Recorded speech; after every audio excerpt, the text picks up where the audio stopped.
This is the Promising Practices for Health Equity podcast, brought to you by the Interdisciplinary Research Leaders Program, a national leadership program of the Robert Wood Johnson Foundation.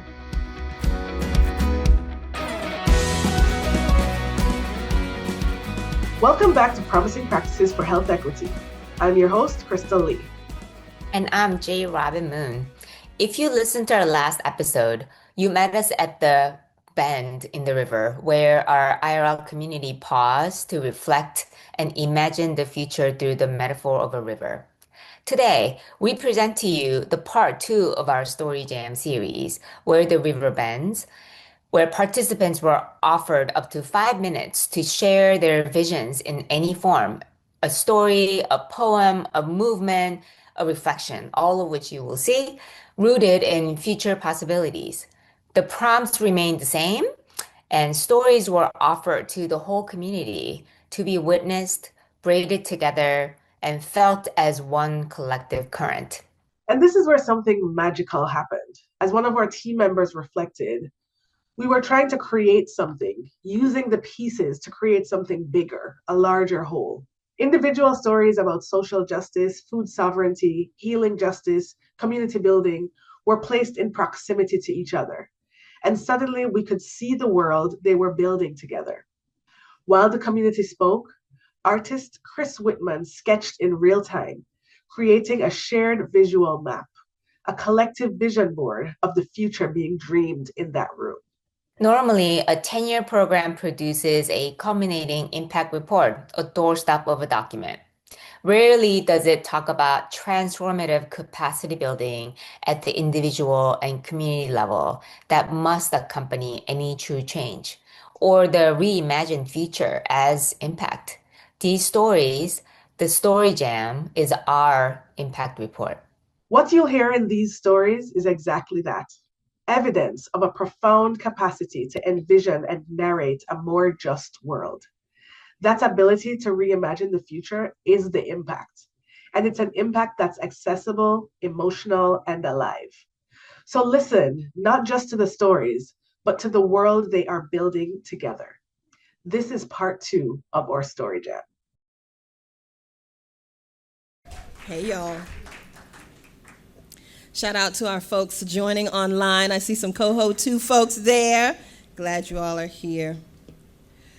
My mom had me when she was about 22 years old. She was married, but my biological father wasn't really available for parenthood. So she decided that I should live with my grandmother, her mom, so my mother could get herself together.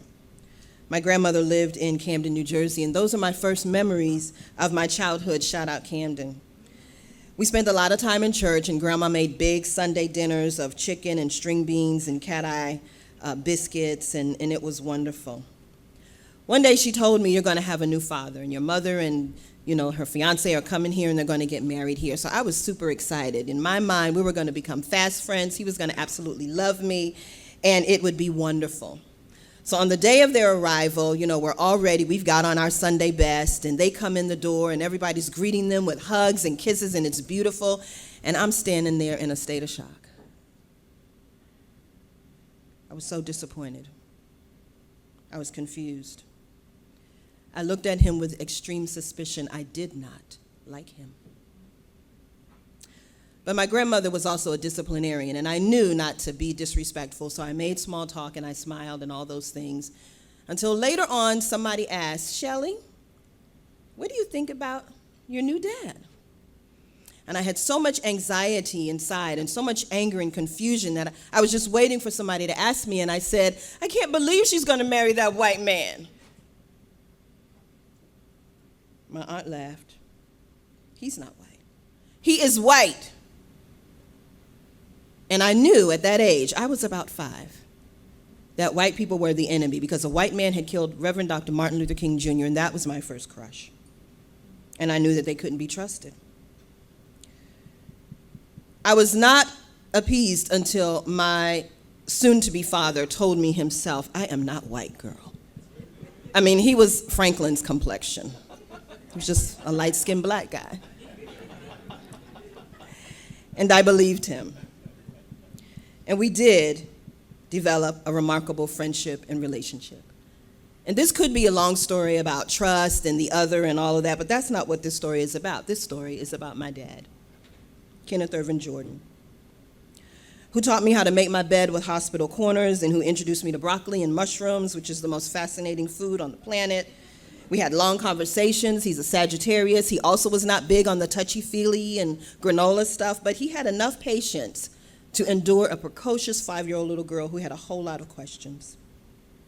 One day, still in those early years, I was in a conversation with him, and I was just overcome with emotion, and I said, "Will you marry me? Will you marry me?" He said, "No. I'm already married to your mother." And while I can appreciate his candidness, at this age, my therapist, we had to do a lot of work in unpacking that because she's like, that really was not a good response, right? But what I was really asking was, will you be here? Will you not abandon me? Will you not leave me? Will you teach me things? Will you protect me? Will you love me? Will you tell me that I'm beautiful and I'm worthy and special? And will we play together and talk together? Will you be as honorable as Dr. King and as funny as Jerry Lewis?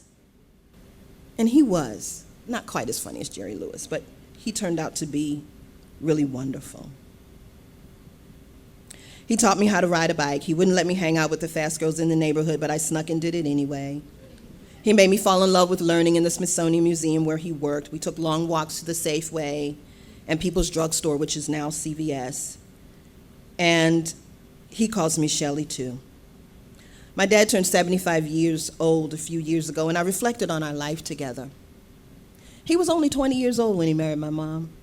He was a traumatized Vietnam vet who decided to step up and become a dad to a little black girl who really, really needed one.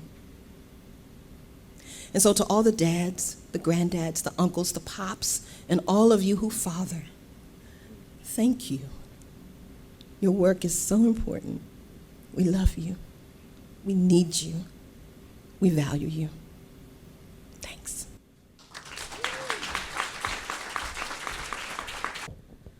I'm going to read from our Panoply until my time runs out.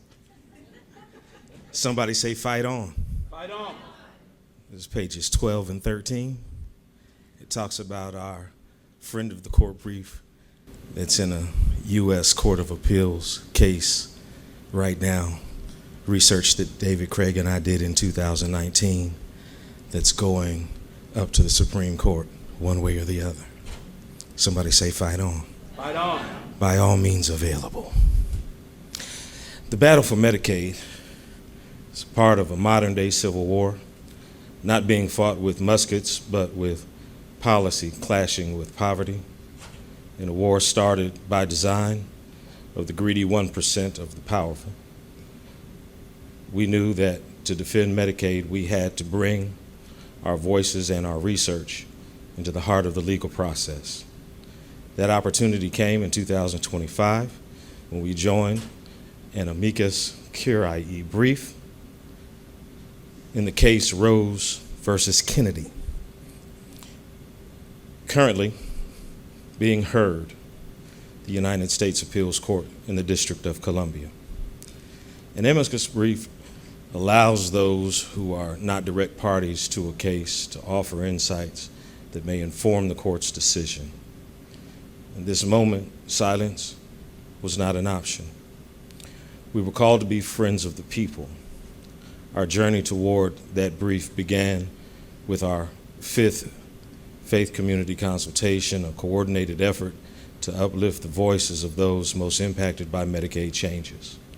We knew that policy enacted in ignorance or with deliberate disregard for the facts can be deadly. Our contention was that new policy and laws surrounding Medicaid in 2025 are not just unjust, but they are presented and enacted in an arbitrary and capricious manner.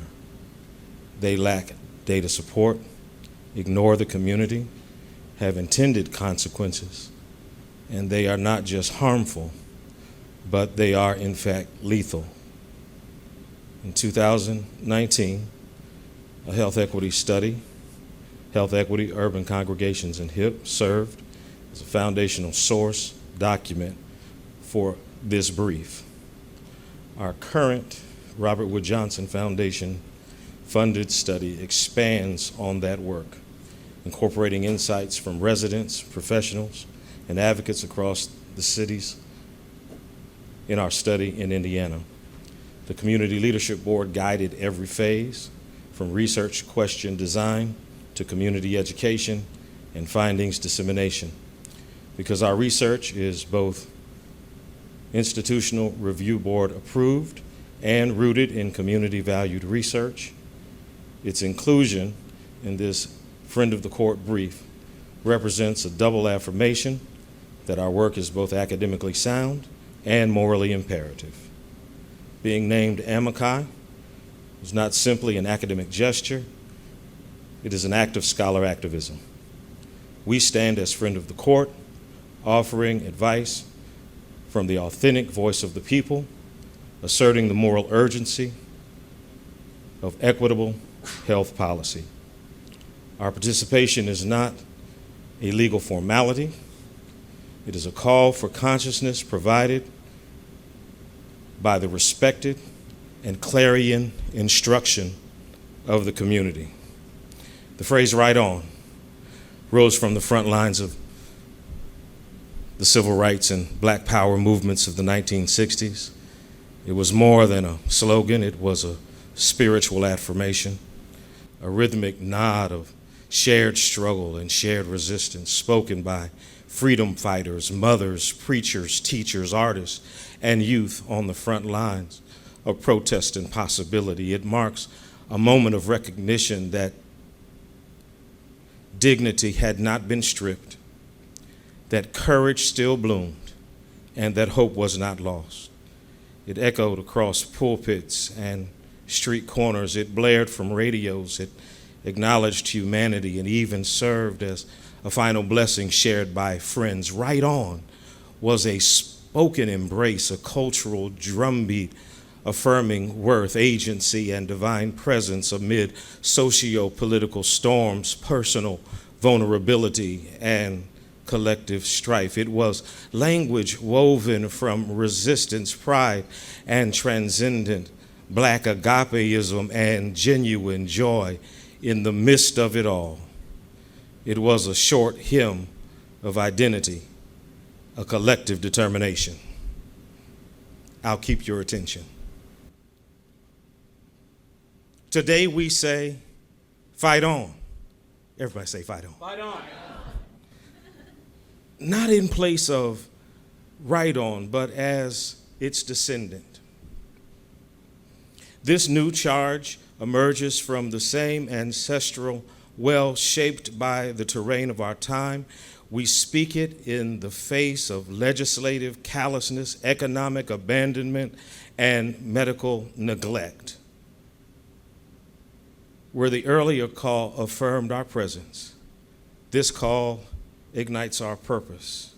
It declares that despite the apparent greed and evil-driven wickedness we witness and endure, our response must be real and righteous resistance.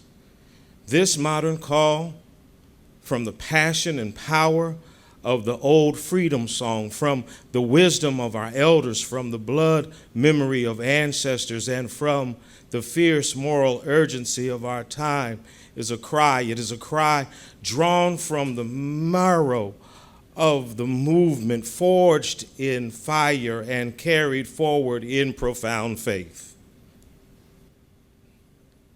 To those original dreamers who coined right on, in the face of dogs and hoses, who dared to believe that Black Lives Mattered before hashtags came and went, we seek to honor you.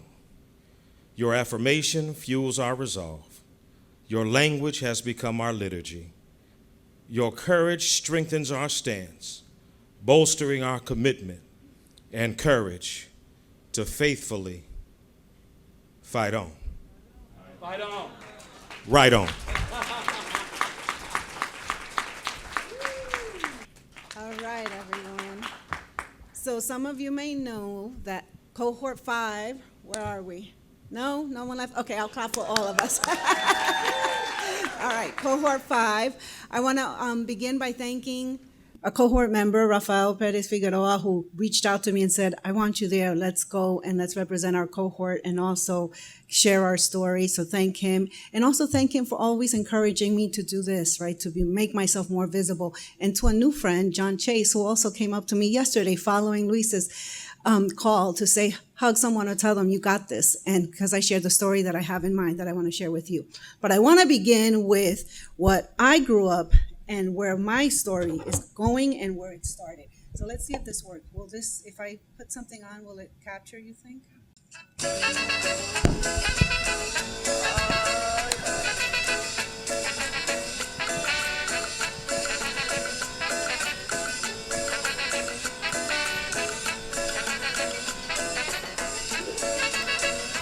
So this is what Luis mentioned yesterday, dancing cumbia.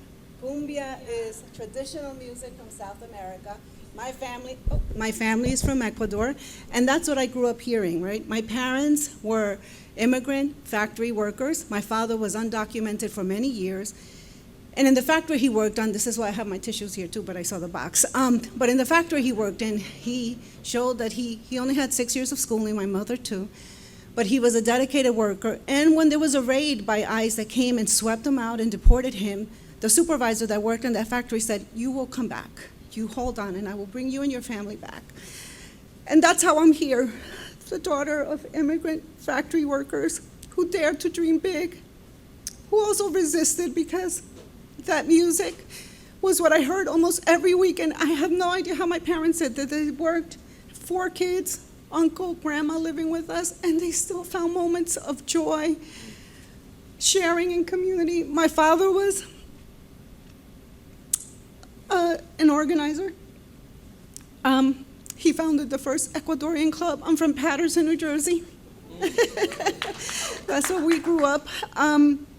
They found moments for joy.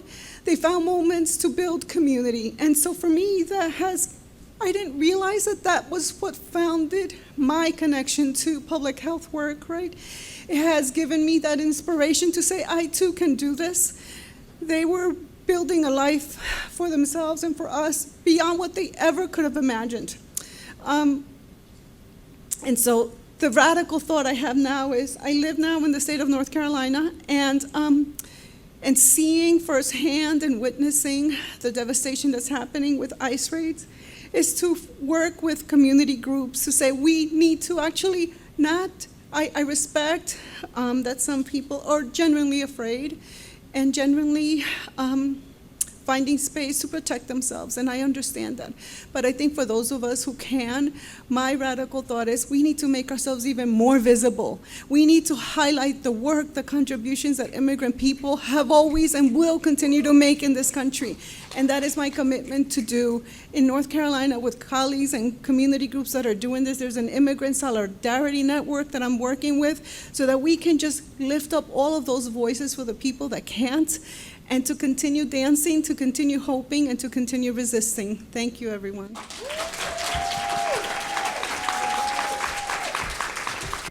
Hello again, everyone.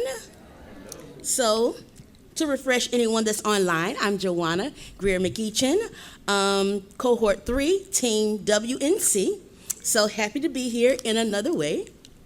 So, my story, I wrote it down because I can talk a lot, but I want to constrain myself so I don't get the sign too many times. I vividly remember riding with my team members, Amina and Jill, on one of our trips far west on research adventures, the windy roads, the surrounding mountains, and the towering trees. I shared how I really wanted ABIPA to have a research arm that would train community members to do our own research that was not extractive academically and financially. A space that could create local economic opportunities to pay local people instead of outside firms. 7 years later, Amina, our research reimagined lead for ABIPA R, has been the driving force for our launch. Woohoo! Okay, legacy moment. My daughter's personality and practice, respectively, J Essence, quantitative, Jair, qualitative, are researchers on our first officially funded 2-year project with Blue Cross Blue Shield Foundation of North Carolina. Woohoo! The moment. Jay Essence gave her update on the lit reviews, and it took my breath away as a colleague, not just as a mother. IRL invested in a BIPA. Jay Essence started her master's journey at the University of Alabama, but transferred to UNC system and ended up in a class with who? Amina. And graduated from UNC Gilling School with her MPH in May. Woohoo! IRL provided the seed. Amina helped to toil and water the soil. There are still storms of organizational funding deficits, but a rainbow arches over my personal flowers that are blooming in the Research Reimagined Garden that give me hope for the legacy of next.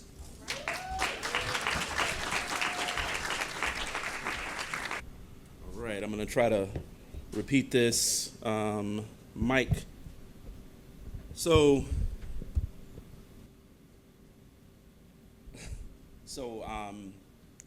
as Michelle mentioned, I'm a father, and shout out to all the fathers in the house.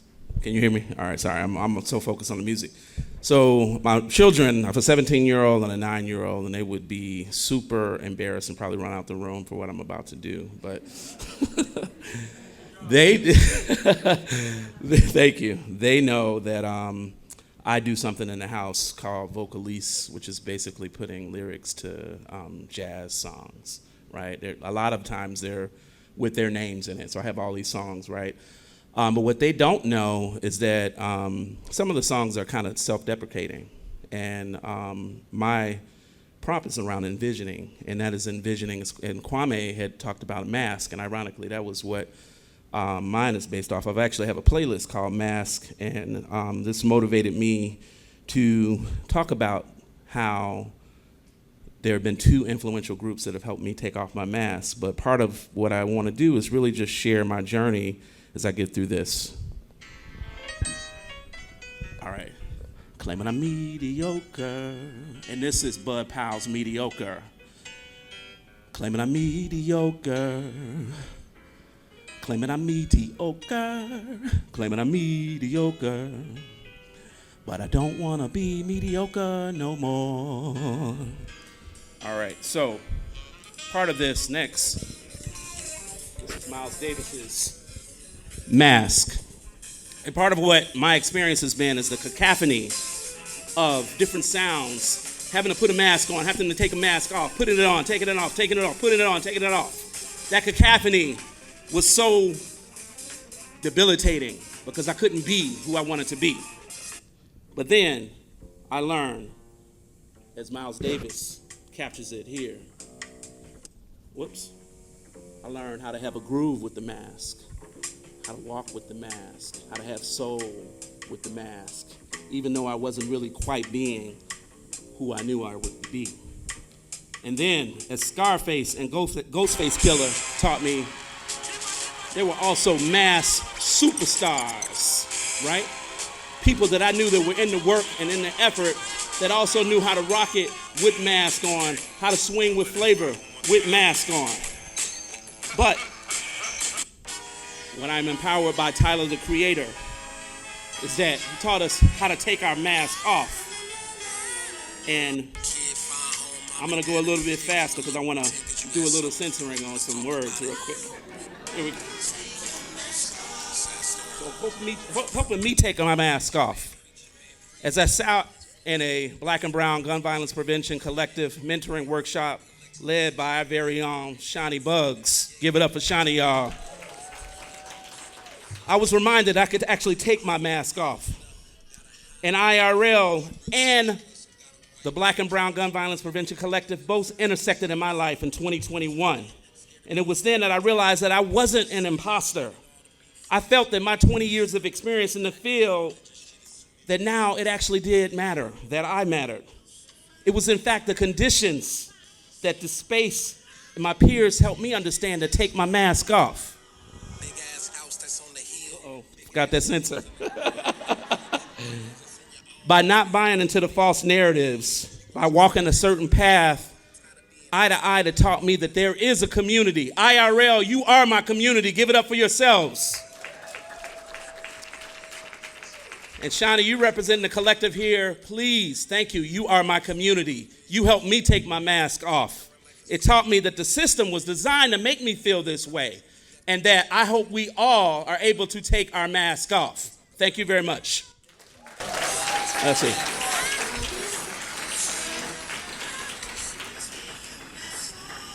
All right, thank you. I want to thank you all for empowering me to share my story. And forgive me, because it was a very last-minute decision. I am an author, I'm a coach, I'm a researcher. And above all, I'm a servant leader. I didn't get there alone. In July, my dad turned 90. He was my love and my light, and still is. While he was in the Marine Corps, he was faced with a circumstance. He was trying to leave to go on a weekend liberty, and there was a line of black men who were saying, "Help us, please help us." In the mess hall, they lost some money, and so they have said, "We can't go on weekend liberty until it's found." Dad thought that was pretty unfair. He was a major, had a little bit of power. Turns out he had a mentor as a commandant who basically said, not only figure this out, but we need you to figure some other stuff out. What it ended up being was that he created the first Human Relations Commission for the Marine Corps and investigated sexual and racial discrimination and harassment. The program was later adopted by the entire United States Armed Forces. This was a precursor to EEO, which was a precursor to DEI. As I grew up, watching that example, and then taking over the East Oakland Youth Development Center, I began to create a culture of character-based leadership that was both youth-led and mentoring-focused. You know, swapping baby carriages for backpacks and education for everyone. I was a servant leader. Again, over the years, we had some research opportunities.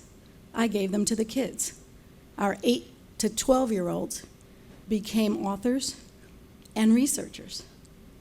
But I never had an opportunity to do the work myself until IRL. This is a space for everyone to find a place, to be the best version of themselves, not for themselves, but on behalf of the world, not just the United States. I got a call one day, and I was being interviewed to receive a Presidential Service Award from President Biden. And I said, you know, this is a wonderful compliment, but I know someone that's more deserving. My dad. They invited me to share the information, and I did. Turns out they decided to give us both the Presidential Award. Thank you. My point is that as a servant leader, and granted it was part of my DNA, and my mother was no joke too, but the story's about Dad. I made friends inside IRL, first in cohort 2, and now amongst many of you all. My life continues to change and evolve. Where am I going? I just recently wrote a bestseller called Unleashed Potential, which focuses on the character and mentoring culture that we had in place at EOIDC. One of my own kids worked for President Biden as a director of community engagement, a 35-year-old. And what I want you all to understand is that whatever dream you dream can happen, because this little girl who just wanted to work hard to give my At Promise kids a chance to live a life they never imagined, it can come true. So thank you very much.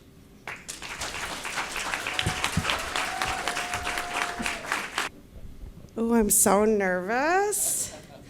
Okay, I'm doing a song, and I'm not a singer or a dancer. I'm not a singer like Sandra or Kwame or Mapuana or all the rest of you that have really nice voices. Any Rent fans? Seasons of Love up in here? I like that. Okay, well, I adapted the lyrics to Seasons of Love for IRL.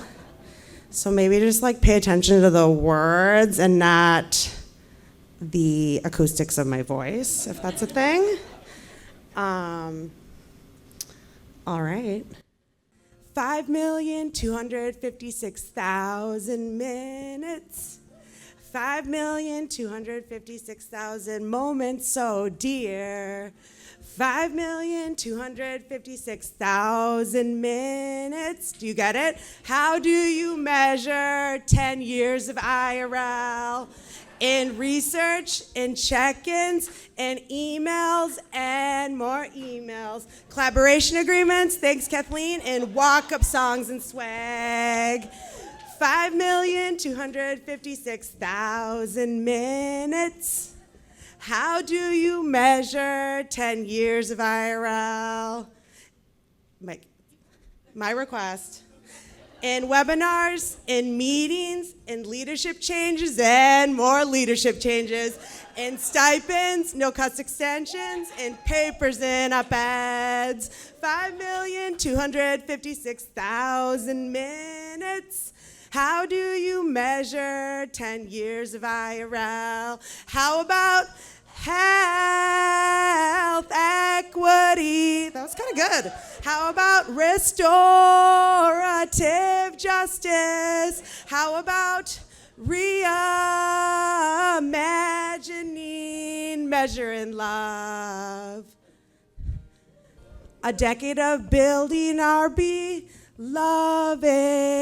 community. A decade of building our beloved community. 5,256,000 minutes. 5,256,000 stories to share. Thanks, Luis. 5,256,000 racist systems to dismantle. How do you measure the life of a fellow in IRL? In truths that we've learned, or in moments we've cried, in the bridges we've built, or the dreams we've revived. It's time now to sing out, though the program has to end. Let's celebrate, remember, a decade of 300 new friends. Remember the love. You can all join in. Remember the love. Remember the love. Measure in love. Seasons of love. Love you, IRL.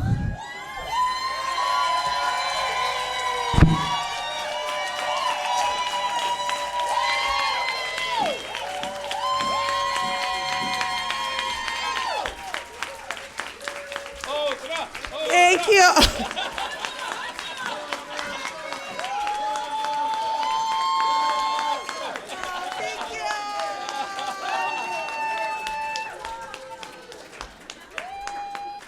One more round of applause for everyone that joined us on stage.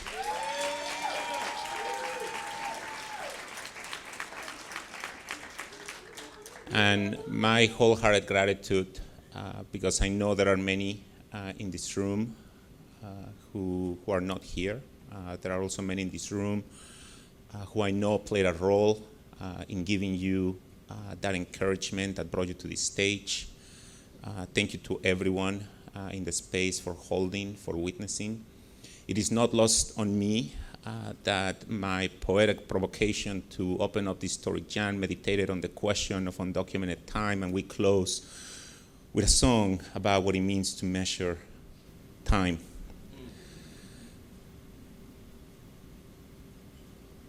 Poetry is everywhere. So to close, I want to invoke the concept of in Lakesh, a Mayan concept. It means you are my other me. And when I say in Lakesh, I will ask you to say, you are my other me. So thank you to everyone that came up here to tell us about their journey in Lakesh. Thank you to everyone that came up here to share with us their stories about what it means to bloom in Lakesh. Thank you to everyone that came up here to sing and to share with us what it means to be at that place where the river bends in Lakesh.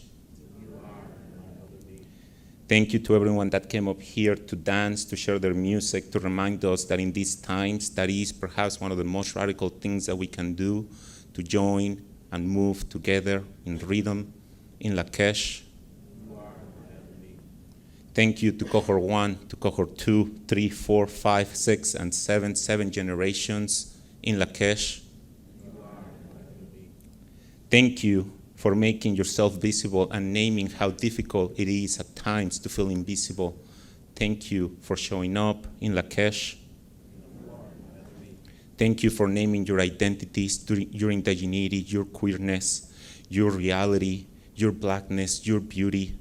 Thank you for speaking those words that we are being told they are banned. No, they're not. We exist in Lakesh.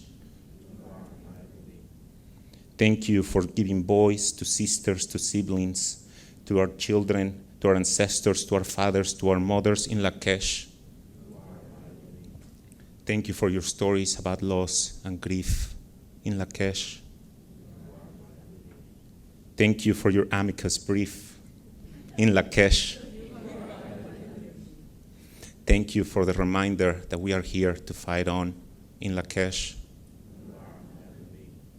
Thank you for last-minute decisions to come up on stage, to share your story, your voice. Thank you for noticing that even though that StoryJAM was already filled, you found a crack and said, no, my name will go in there, in Lakesh. And thank you to all the beautiful people that make this possible. Thank you to everyone that made this gathering possible. Thank you to the facilitators. Thank you to my dear friend Cody that I will now be inviting to come up on stage. One of the first things that happened to me at this gathering, I was having a moment to connect with Robin, and Cody just came up to me and we hugged. And I've been feeling that hug the whole time. So thank you for holding me. Thank you for holding each other in Lakesh.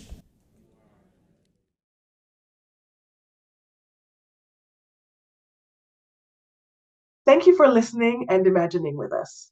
If this episode resonated with you, I have 2 things to ask of you.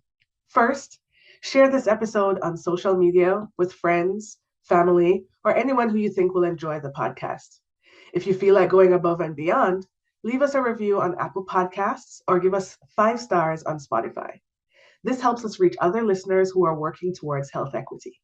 Learn more about the fellows and the projects behind these stories by visiting our website, irleaders.org. We also encourage you to watch the full StoryJAM video series on our YouTube channel. The link will be in the show notes. A special thank you to Kriss Wittmann for bringing our collective vision to life. Watching Kriss work in real time was a remarkable experience. She listened so intently, capturing the essence of each story and synthesizing the diverse narratives into a single, cohesive visual. She made the intangible tangible, and in doing so, created an anchor point for our continued work, a reminder of what is possible. To see the visual representation of our stories created by Kriss Wittmann of Wittmann Studios, check out our show notes. Thanks again for being with us on this journey, where every step we take together brings us closer to a healthier, more just world. Until next time, take care. Promising Practices for Health Equity is produced by the Interdisciplinary Research Leaders Program, a national leadership program of the Robert Wood Johnson Foundation. A special thanks to our guests, our production team at Studio Americana, and to you, our listeners, for being a part of this important conversation.